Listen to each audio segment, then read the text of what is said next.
Let me show you guys how I make my fresas con crema. Here, I have a basket of strawberries. I'm gonna slice the little green things off, and then I'm gonna take them to my sink to wash them. There.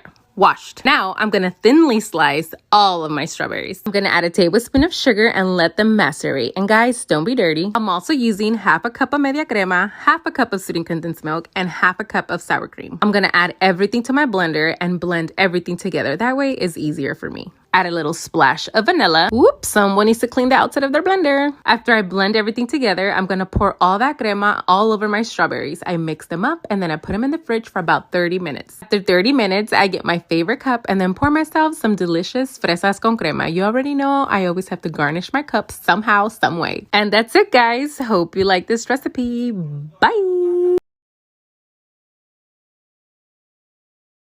Let me show you guys how to make 2 bomb-ass summer snacks. Now, just because you see fruit doesn't mean they're the healthiest. But for the first one, we're gonna need some watermelon. I'm gonna cut them into these weird triangle shapes. Then we're gonna shove a little stick because we're gonna make it into a paleta or a lollipop or a sucker. I don't know what the hell you call these. Now, I'm gonna rub lots of watermelon rim dip all over my watermelon. I make sure to get every part of the watermelon. Then I coat it with my mixture of powders. This is my mixture of powders that I made to season my own fruit and my candy. I just make sure to coat the whole watermelon. Now that's snack number 1. For snack number 2, we're gonna use a mango. Now this is a snack that will make me chase down the corn man. Why do we call him the corn man when he sells more than just corn? Anybody? Anyways, I'm shoving a stick to the bottom of my mango to have something to hold on to. And then I make cuts to the skin, and at the same time, we're going to be pulling on the skin. That way you can have like a little opening. Whatever you season the mango with is gonna go through every nook and cranny. Now I'm gonna rub some mango rim dip all over my mango. And again, make sure you go through every nook and cranny. Go inside those little slits that we made. That's what they're there for. And this time I'm not struggling. I'm using a spoon. Then I coat it with the same mixture of powders, making sure everything is fully covered. And that's it for snack number 2. I was gonna go look for a victim to give him this delicious mango, but I think I'll sacrifice my liver this time. Hope you like this recipe. Bye!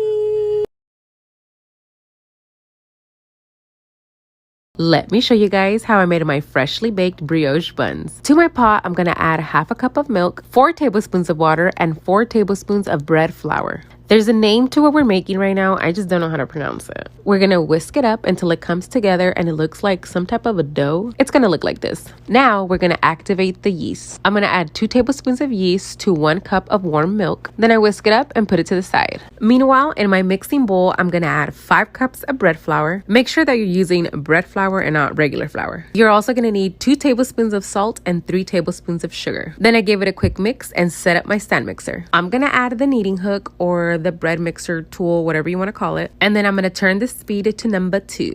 I need to apologize in advance. My angles are terrible, but bear with me. We're going to add our milk and our yeast. We're also going to add 2 whole eggs and 2 egg yolks. Then you're going to add that little thing we made at the beginning of the video. Someone please help me how to pronounce this. And 6 tablespoons of softened butter, but add them one at a time. Then I let my machine run for about 8 minutes, scraping the dough off the bowl here and there. Once my dough is ready, I'm going to split it in half just so I can work with it separately because I had made a big batch. And then I start forming my dough ball. I'm gonna roll it up, make sure it's nice and tight. Then I put it into a grease bowl, cover it up, and let this rise for about 2 hours until it doubles up in size. After it doubled up in size, I just punch the dough and then start forming my balls. This recipe batch made 12 buns. So if you wanna make less, just cut the recipe in half. What I do is I start pulling the dough to the middle until it starts forming into a tight ball. Then I roll it up, make a perfectly round circle, and you can feel when the ball is getting tight. And I place them on a pan lined with parchment paper and cooking spray, and then I let my balls double up in size for 2 hours. Then I brush them with an egg wash, put it in the oven at 375 for 16 minutes, and they're ready. And now you can just make your burgers. Honestly, 10 out of 10. If you're interested on a stand mixer like mine, click the link in my bio. You can attach a blender to it, a meat grinder, a slicer, a pasta maker. Damn! Hope you like this recipe. Bye! Let's pack today's lunchbox for some friends and my followers. Today I'm making them asada fries or papas locas, whatever you know them as. Today I wanted to keep it super simple because it's back to school and I was gonna be super busy, but I didn't want to leave him starving. So I said asada fries it is. So I'm just gonna marinate my meat and leave it marinating overnight. In the morning, I just cook the meat and fry some fries. I'm gonna season my fries with a little bit of fajita seasoning and then add a couple scoops of that asada meat. I know a lot of people say this isn't asada, but go say that to the taco trucks who sell asada meat like this. Now I'm just gonna add my cheese of choice to my hot meat so it can get nice and melted. I'm using Chihuahua cheese. Then I add some fresh pico and some jalapenos, drizzle a little bit of nacho cheese and some avocado sauce. Then I drizzle some chipotle and truffle infused hot sauce. Can't forget your guac and some sour cream, but I'm gonna put those on the side for dipping. And that's it, guys. Like I said, super simple. Today they had the option between a soda or a honeydew, cucumber, limeade, agua fresca, and they all went for the agua fresca. And that's it, guys. Now I'm just gonna get everything ready for them and they come and pick up during lunchtime. Bye.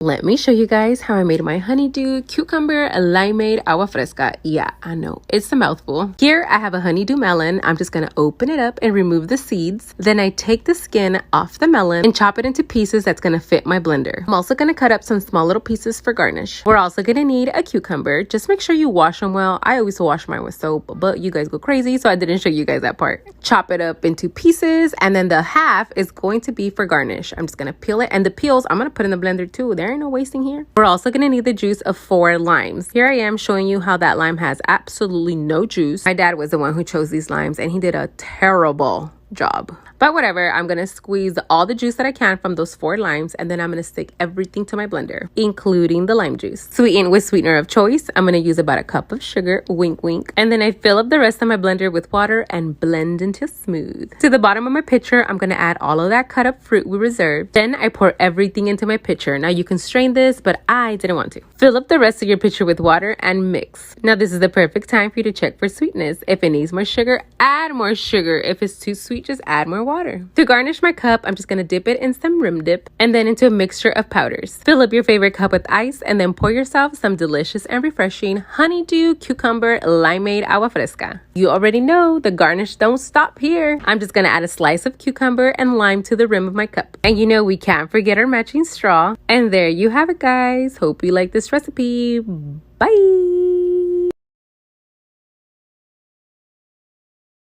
Let me show you guys how I make my better than sex cake. I don't want to say the actual word because I don't want my video to get removed. Anyways, we're going to make a simple box chocolate cake. Instead of using water, we're going to use milk and add 1 extra egg. Then I butter up my pan, make sure it's nice and buttery. Pour my cake batter inside my pan and then give it a little shake. Make sure there's no air bubbles. Then I stick it to my oven at, forgot the temperature, but the box will tell you. Just follow the instructions on your box. You will also need a can of sweetened condensed milk, dulce de leche, or some caramel sauce. And I don't know how to pronounce that chocolate, but I think it's pronounced Heath, and some whipped topping. Once your cake has cooked and is cooled off, we're going to poke some holes in the cake because we're going to mix our sweetened condensed milk and our caramel. Depending on how sweet you want it, you mix how much you want. Then you drizzle it all over your cake. You're gonna let that soak for about 10 to 15 minutes and then you're going to top it with whipped topping. Mine was a little bit of a thick layer only because I love whipped topping. Make sure you get everything and there is no cake left behind. So one of my followers messaged me and said if I could make this recipe, that way she can make it for her boyfriend on his birthday. So this recipe is for you, girl. Don't worry, I'm gonna tag you in the comments. After topping it with all that whipped topping, we're going to sprinkle it with that chocolate that I can't pronounce. Then we drizzle it with a little bit of sweetened condensed milk and a little bit more caramel sauce or dulce de leche, cajeta, whatever you know it as, whatever you have, just drizzle. Now, I don't know if this cake is actually better than sex, but let me tell you, this cake was gone the day that I made it. And there you have it, guys. Hope you like this recipe. Bye!